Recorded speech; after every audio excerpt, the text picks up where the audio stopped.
कभी नहीं कहते हैं कि तुम 56 प्रकार की सामग्री बनाओ। अब आप लोग इतनी सामग्री, इतनी आइटम बना लेते हो और इतना खर्चा कर लेते हो, और महाराज नहीं आते हैं। ओ महाराज नहीं आए, इतना पैसा खर्च हो गया मेरा। तो खर्चा कैसा, महाराज ने तो कहा था, महाराज तो कहते नहीं कि तुम इतना खर्चा करो हैं। तो अब बाद में चिंता लग जाती, हमारा चौका खाली चला गया, हमारा चौका खाली चला गया। 1 दिन हो गया चौका लगाते हुए, 2 दिन हो गया, 3 दिन हो गए। दिन क्यों गिन रहे हो? रोज आप भोजन करते हो, महाराज भी आहार, आप डेली आहार कराओ। शुद्ध तरीका है कि सात्विक भोजन यदि आपकी रही, यथोचित चर्या रही, तो आपके लिए चौके में कहीं वजनदारी नहीं होगी। वजनदारी उन लोगों के लिए ज़्यादा हो जाती है कि जो लोग अपनी शक्ति से ज़्यादा खर्च करके चौका लगा लेते हैं, तो उनके लिए फिर दूसरे दिन, तीसरे दिन, चौथे दिन वो एक वजन बनने वजन जैसा लगने लगता है। तो दान के तात्पर्य है सात्विक, जिस प्रकार से आप भोजन करते हो वैसा ही भोजन होना चाहिए। अंतर केवल इतना है, आप तो चाहो जैसा बना भोजन कर लेते हो, शुद्ध है अशुद्ध है, मर्यादित अमर्यादित नहीं। शुद्ध मर्यादित भोजन जिस प्रकार से कोई श्रावक करता है, वैसे ही अगर साधुओं का आहार होने लग जाए तो व्यक्ति के लिए महीनों क्या सालों और जिंदगी भर तक भी चौका लगाता रहे, कोई उसको परेशानी नहीं हो सकती है। तो मतलब भुक्ति मात्र प्रदान नहीं, भोजन मात्र देने से क्या परीक्षा करते हो तुम साधुओं की? ऐसे ही हैं कि झूठे हैं कि ऐसे हैं कि वैसे हैं। अरे आप पवित्र मन से आहार दीजिए आप यही सोच करके आहार दीजिए कि मैं एक उन रत्नत्रयधारी साधकों को आहार दे रहा हूँ जो रत्नत्रय के माध्यम से धर्म साधना करके अपनी आत्मा का उपकार करते हैं, और वही रत्नत्रय आम जगत के लोगों को प्रदान करते हैं, उसके विषय में शिक्षा देते हैं, प्रवचन देते हैं। तो ऐसे रत्नत्रयधारियों के लिए हम आहार दे रहे हैं। ऐसी पवित्र भावना से यदि आपने दान दिया है तो वह दान जो है संसार का कारण नहीं होगा। अरे एक पाषाण की प्रतिमा में, एक पीतल की प्रतिमा में, एक अन्य प्रकार की धातुओं की प्रतिमाओं में ये महावीर भगवान हैं, ऐसी अपन स्थापना करते हैं।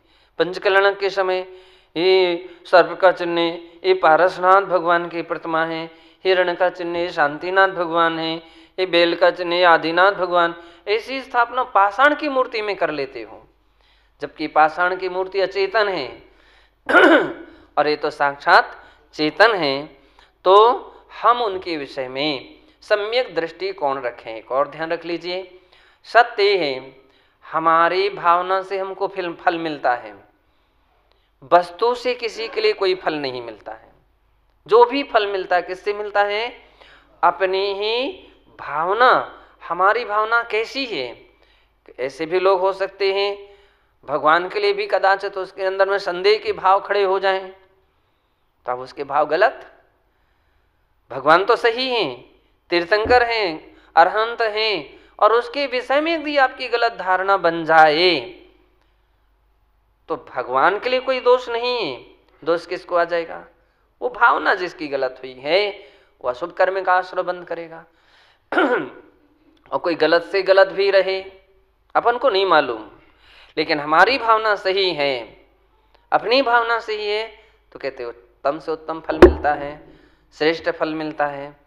तो गृही दानेन शोभते, गृहस्थ जो हैं उसकी तो केवल दान देने से शोभा होती है और उसकी प्रतिष्ठा होती है कि धन्य है वो श्रावक, उसके यहाँ जब देखो तब चौके लगते हैं और वो जब भी देखो आहार दान में बिल्कुल तत्पर रहता है। कोई भी साधु, कोई भी महाराज, माता जी, एलक छुल्लक जी, कोई भी संघ साधु समूह यहाँ पर आते हैं, वो व्यक्ति हमेशा हमेशा आहार दान में तत्पर रहते हैं। ऐसे उसकी गरिमा प्रशंसा होती है, घर घर में उसके विषय में चर्चा होती है कि इतना अच्छा धार्मिक व्यक्ति प्रकृति वाले हैं। तो कह रहे हैं गृही दानेन शोभते, यह उसकी शोभा है कि खुशी, उसको भी खुशी होती है। और सच्ची दान तो वही कहा जाता है कि दान दे मन हरस बिसीखे, यह भव जस पर भव सुख लेसे। दान देने के साथ साथ खुशी होना चाहिए, आनंद आना चाहिए, एक प्रकार की प्रसन्नता आनंद अंतर मन में होना चाहिए कि दान दे रहे हैं, बहुत हमारा सौभाग्य जगह है, अपना पुण्य जगह है, अपना वो भाग्य जगह है कि आज हम इस प्रकार से दान कर रहे हैं। तो बतला रहे हैं कि खुशी होना चाहिए। दूसरी बात यह है दान के समय में ये पवित्र भाव होना चाहिए कि जिसे हम दान दे रहे हैं उनका आहार निर्दोष तरीके से निरंतर आहार होना चाहिए, चाहे हम दान दे पाए अथवा ना दे पाए। देना सब कुछ नहीं, महत्वपूर्ण नहीं। कुछ लोगों की परिकल्पना चलती है हमने तो दे ही नहीं पाया, हमने तो 2 ही ग्रास दिए, हमने तो 4 ही ग्रास दिए, हमने 1 ही ग्रास दिया और हम दे ही नहीं पाए। सुनो, आप दे पाए या नहीं दे पाए, लेकिन आपकी महत्वपूर्ण भावनाएं कैसी रही? नहीं भी दे पाए हैं, आपकी ये भावना रही है अच्छी तरह से हारो। अरे एक न्योला, एक सर्प, या क्या नाम से शेर, एक नकुल, एक बंदर आदिनाथ भगवान के पूर्व पर्याय में जब वो वज्र जंग के अवस्था में थे, वो चारण रिद्धि महाराज को आहार दे रहे थे और वो जानवर देख रहे थे और केवल अनुमोदना कर रहे थे अच्छी तरह से आहार हो और महाराज को साधना करें, अपनी रत्नत्रय की वृद्धि करें। ऐसी पवित्र भावना से वो पुलक रहे थे, कूंच रहे थे और वो क्या बन गए?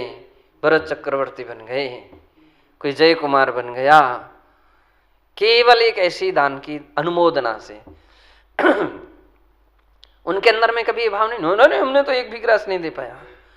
नहीं नहीं नहीं, ये भाव न रखो, अच्छा हार हो। कतिपय लोग रहते हैं जो ग्रासों की गिनती गिनते हैं, लड़ने लगे, झगड़ने लगे, क्रोध करने लगे, रोने लगे। क्या तुम इस बात के लिए भूल गए कदाचित तुम्हारा ये शब्द, तुम्हारा ये विवाद, विसंवाद, लड़ाई, झगड़ा, रोना में कदाचित महाराज की अंजलि खुल जाए और अंतराय कर लें, तो फिर बतलाओ ये आपका आहार दान कहलाएगा क्या? क्या आपका विवेक कहलाएगा क्या? आप श्रावक के गुणों से संपन्न, दान दाता के गुणों से संपन्न कहलाएंगे क्या? नहीं कहला सकेंगे। इसलिए कहते हैं कि ये भाव रखिए, हाँ ठीक हो, संतोष है, जितना अवसर मिलेगा उतना सही है। पूरा अवसर मिल जाए बहुत खुशी की बात है, आधा मिले तो भी खुशी की बात है, बिल्कुल 1 ग्रास देने का मिले तो भी खुशी की बात। कितने अच्छे श्रावक अपन लोग देख रहे हैं। अभी अपने यहाँ लेन लगा करके खड़े होते हैं, कितनी देरी तक खड़े रहते हैं। 50 लोगों की एक लेन लगी है, 50 लोगों की दूसरी लेन लगी है। अब वो आते आते नंबर हो सकता है किसी को आधा घंटा लग जाए, किसी को 15 मिनट लग जाए, हैं, किसी को जो भी, फिर भी, और 1 ग्रास फिर भी खुश होकर के चलेना, दे तो लिया हमने, दे करके तो आए हैं ना, हैं। और कुछ ऐसे भी रहते कि हम बस नहीं दे पाए, अंतराय हो गया या आहार ही पूरा हो गया, नहीं भी दे पाए तो भी खुशी है कि हाँ ठीक हो गया। ये है दान देने का सबसे बड़ी महिमा है, परिणामों की विशुद्धि, विशुद्ध परिणाम। तो ऐसे भावों से दिया गया जो दान है, पवित्र भावों से जो दिया गया दान है, चाहे वह कृत रूप में हो, चाहे वह कारित रूप में हो, चाहे अनुमोदना के रूप में हो, और यह जो दान है वो कहते हैं परंपरा से ये मोक्ष का कारण होता है। उस समय ईर्षा भाव नहीं होना चाहिए। इन्होंने 10 ग्रास दे दिए, हमको एक भी ग्रास नहीं मिला देने के लिए, ठीक है उसका पुण्य है, ऐसा सोच लो। यही रोज देते हैं, आप सोच लीजिए कि दे तो रहे हैं बेचारे। अगर वो ना खड़ा हो तो अनाड़ी ना समझ व्यक्ति कुछ भी खड़े हो जाएंगे, उनके माध्यम से क्या हार हो पाएगा क्या महाराज का? ये सोचना चाहिए। क्या वे अपनी चर्या कर पाएंगी क्या वे अपनी साधना कर पाएंगी क्या? हैं, अपन को ये सोचना चाहिए कि जो भी अपन देख रहे हैं तो इतना परिश्रम, इतनी साधना कर रहे हैं, तो ये सब कुछ उतनी मात्रा में वैसी नहीं हो सकेगी। इसलिए जो करा रहे हैं उसको प्रोत्साहन देना चाहिए कि भाई आप बहुत अच्छा सहयोग कर रहे हो। आपने बहुत गृहस्थों को देखो, कोई अगर उनकी व्यवस्था में सहयोग कर देता कितना खुश होता है। आपने बहुत अच्छा किया, वह हमारे चौके में आ गए और अच्छी तरह से आहार करा दिए, मुझे बड़ी खुशी हो गई। ऐसे उदार भाव, ऐसे विशाल भाव अपने अंदर में होना चाहिए। तो ये कहते हैं पूज्य आचार्य श्री का ये उपदेश का सार था कि एक पाव आटे में क्या मिलता है? मोक्ष मिलता है। इस श्रावक धर्म का, ये महत्वपूर्ण श्रावकों का एक धर्म है और प्रधान धर्म है, प्रमुख धर्म है। तो उस धर्म का अपन सबको, यानी गृहस्थों को, श्रावकों को अच्छी तरह से पालन करना चाहिए। ओम नमः सिद्धेभ्यः। परम पूज्य सन्मार्ग दिवाकर, वात्सल्य रत्नाकर, करुणानिधि, परोपकारी आचार्य गुरुदेव विमल सागर जी महाराज के संग में जब हम लोग थे, पूज्य आचार्य श्री का सबसे अच्छी बात ये थी कि जब भी प्रवचन का अवसर आता था तो हमारे आचार्य महाराज, चाहे छोटा गांव हो चाहे बड़ा नगर हो, प्रवचन के लिए किसी ने विनय की, प्रार्थना की, तो महाराज सही समय पर उस प्रवचन में पहुंचते थे। और प्रवचन के समय पहला प्रारंभ भी आचार्य श्री के प्रवचन से होता था, अंत भी आचार्य श्री के प्रवचन से होता था। अब वो कैसे? अरे आचार्य महाराज इतने दूरदृष्टा थे, तो आचार्य महाराज सबसे पहले प्रार्थना की, महाराज तो आ करके अपना स्टेज पर पहुंच जाते थे, आसीन हो गए। जैसे आम लोगों की स्थिति रहती है, इतने सरल, इतने सहज। आज के समय लोग तो पहले से हिसाब किताब लगा लेते हैं, उपस्थिति कितनी है, जनता कितनी है, सुनने वाला आ गया कि नहीं आया, अनाउंसर पहले से पहुंचा कि नहीं पहुंचा, ये सब आज के समय में व्यक्ति हिसाब किताब लगाता है। पुराने समय के लोग इतने ज़्यादा हिसाब किताब नहीं लेते। हम लोगों ने धर्म सागर जी महाराज को भी देखा, 4 आदमी प्रवचन में, और महाराज का प्रवचन शुरू। आचार्य सन्मति सामा जी को देखा एक दिन नागपुर में, केवल 1 आदमी था, पानी बरस रहा था और बरसात थी और प्रवचन का समय हो गया, तो इतने में और कोई नहीं था, माइक वाला था, उनके बैठ महाराज के सामने और उसको सामने बैठा ला, प्रवचन हुआ। हालांकि जैसे प्रवचन हुआ फिर लोग उपस्थित हो गए। तो ऐसे तो आचार्य महाराज पुराने समय के ऐसे सहज और ऐसे सरल प्रकृति के साधु लोग हुआ करते थे। अब ज़्यादा उनको दंड फंद उनको आते नहीं थे, यूँ कहें, अथवा वे ज़्यादा इसमें वो बोलते थे क्या चक्कर में पड़ते हो, सीधे स्टेज पर पहुँच जाते। तो आचार्य महाराज क्या करते थे, उनके यहाँ की सबसे बड़ी विशेषता थी कि वे उनके एक छोटा सा पुस्तक थी, उनकी गुटका जैसा था, तो उसमें कुछ भजन, कोई कीर्तन वगैरह, तो उनके कीर्तन प्रारंभ, पहले कीर्तन होता था महाराज का, और सिद्धों के गुण गाते चलो, ऐसे उनकी कुछ कुछ पंक्तियां मुझे याद हैं। आत्मा के गुण गाते चलो, आचार्यों के गुण गाते चलो, थे तो लंबा भजन रहता था, लेकिन उसकी कुछ पंक्तियां मुझे जो याद हैं, सिद्धों के गुण गाते चलो। एक कीर्तन महाराज का प्रारंभ होता था। तो आज के समय में सोचता हूँ कि हाँ, अपने यहाँ बहुत से लोग मंगलाचरण करते हैं, हमारे आचार्य श्री मंगलाचरण कर देते थे। सिद्धों के गुण गाइए।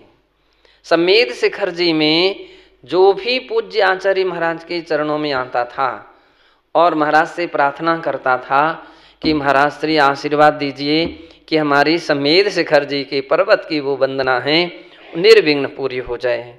क्योंकि ये भी सत्य है कि अपन लोग देख रहे हैं, ज़्यादा ठंडी और ज़्यादा गर्मी में हालत लोगों की क्या कैसी हो जाती है। कितने कितने के लोगों के तो अरहंत नाम सत्य भी हो जाते हैं, सुनते हैं ना, ऐसे अमुक व्यक्ति इतने व्यक्ति उतने व्यक्ति चले गए। महाराज बोलते थे बस ओम ह्रीम अनंतानंत परम सिद्धेभ्यो नमः, इस मंत्र के लिए पढ़ते जाओ, आपकी यात्रा सरल हो जाएगी। मैं सोच रहा था कि बात इस सूत्र ये मंत्र आचार्य महाराज क्या अपने मन से देते थे, कहाँ से क्या देते थे? तो नहीं, आचार्य श्री के पास प्रमाण था। हालांकि कभी हम लोगों ने आचार्य श्री से इस विषय में नहीं पूछा था। अभी मैं एक दिन एक छोटी सी एक पुस्तक पढ़ रहा था, समेध शिखर नहीं, समेध शिखर गौरव और उसका दूसरा नाम क्या था, समेध शिखर महिमा, ऐसा एक जो पुस्तक थी, उस पुस्तक में मैं पढ़ रहा था। तो उसमें बहुत अच्छी बातें लिखी थी, उसमें विधि लिखी है, समेध शिखर जी की वंदना कैसे करना चाहिए, समेध शिखर जी की यात्रा विधि क्या है। तो उसमें उल्लेख आया कि समेध शिखर जी की यात्रा कैसे करना चाहिए। ऐसे नहीं कि बस यात्रा शुरू हो गई।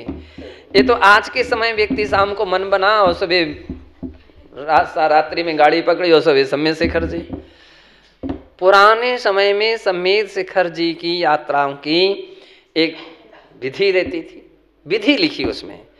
तो विधि क्या है कि सबसे पहले वो व्यक्ति सभी परिजनों के बीच में बात करे, निर्णय करे, फिर पंचों को बैठा ले, सभी लोगों को आमंत्रित करे और एक विधान करे, और विधान करने के उपरांत वो मान लीजिए अपनी भावना व्यक्त करे सबके बीच में, और सारी समाज उसके लिए सहमति दे, और सारा परिवार जो है या जो भी संभव लोग रहते हैं वो उस यात्रा शुभारंभ करते थे।